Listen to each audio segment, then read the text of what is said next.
Miranda Fritz, and welcome back to another episode of Random Randa. I'm so tired. Aren't you tired? Let's be honest, it's the middle of the semester, and we're all feeling done, right? Yeah, me too. It's like non-stop assignments, work, shows, where you have to talk about yourself all the time. Oh wait, maybe that's just me. Or is it stress? Or is it even burnout? I don't know about you. Let me nap on it for a sec, and I'll get back to you on that one.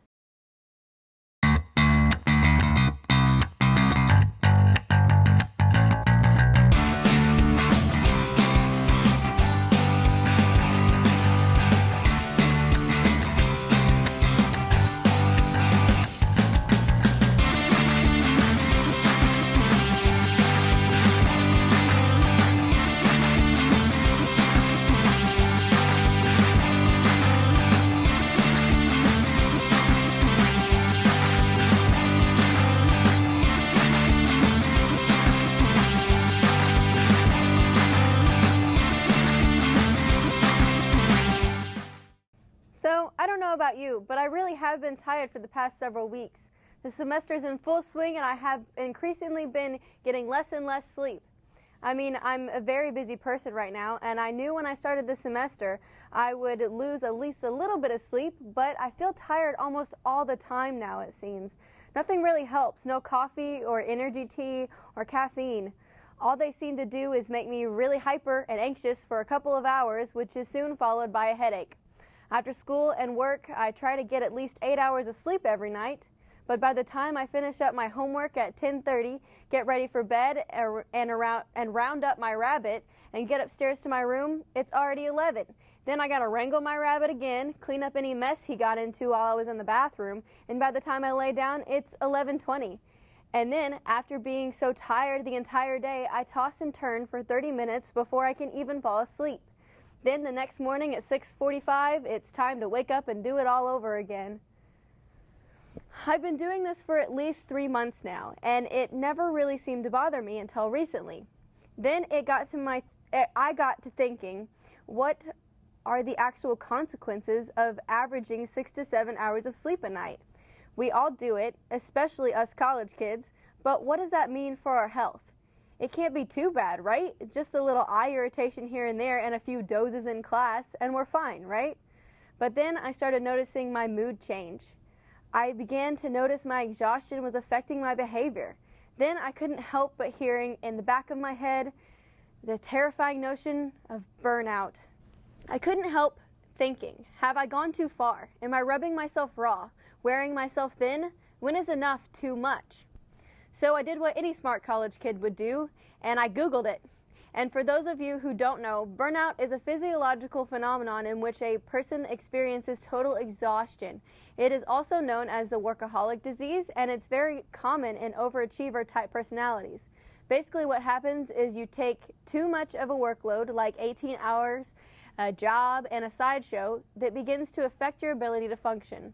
Psychologist Sherry Borg Carter says burnout is a state of chronic stress that can ultimately lead to physical and emotional exhaustion, cynicism and detachment, feelings of ineffectiveness, and lack of accomplishment. But she says there are symptoms that are signs of burnout to notice early on that could help prevent a full-on crash. Things like insomnia, loss of appetite, anxiety, anger, fear, depression, irritability, and apathy can all be signs of a potential imminent burnout. Luckily, I didn't seem to notice any of these symptoms, especially not the loss of appetite. I'm still hungrier than ever. But with that option thankfully out of the way, the only thing that I was left with was the lack of sleep. So I thought, why is sleep so important anyways? They always say people never get enough of it. I mean, let's be honest again. We all love sleep. I mean, there's nobody out there, at least that I know of, that wakes up in the morning when their alarm goes off and says, boy, I'm sure glad I don't have to do that sleep thing anymore. But if we love it so much, why is it our first sacrifice when there's just isn't enough time in the day? According to the University of Georgia's University of Health Center, college students receive 6 to 6.9 hours of sleep on average. And while they say most adults need approximately 6 to 8 hours of sleep each night, college students definitely fall on the lower end of that spectrum. Sometimes we get even less when there are big projects due, or if we're involved in several activities with a specific group on campus, or any number of reasons whenever you're in college.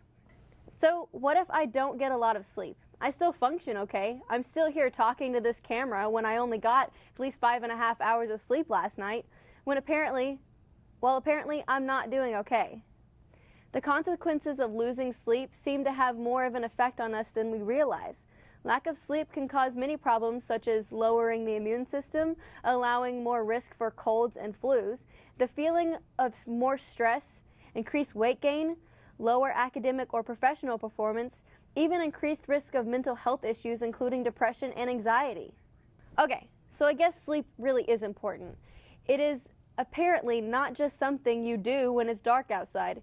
Getting an appropriate amount of sleep will allow your body to regenerate, restoring energy, strengthening the immune system, allowing our minds to think more clearly and creatively, while providing a more positive mood and performance throughout the day. And as far as naps go, about 30 to 50% of students nap. However, the research shows nappers actually end up getting less sleep than the average person. But they say about 20 to 30 minutes of a power nap at the same time every day, early on in the day, will do wonders. Any more than that, and it will start to affect your nighttime sleep patterns. So obviously, we don't have it all figured out. I mean, that's why we're in college, right? To learn more about things and get a greater education and all of that.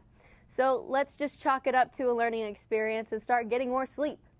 So when you get to class tomorrow and your teacher asks where your homework is, you just tell them you decided to spend a little bit more time on your mental and physical health last night instead.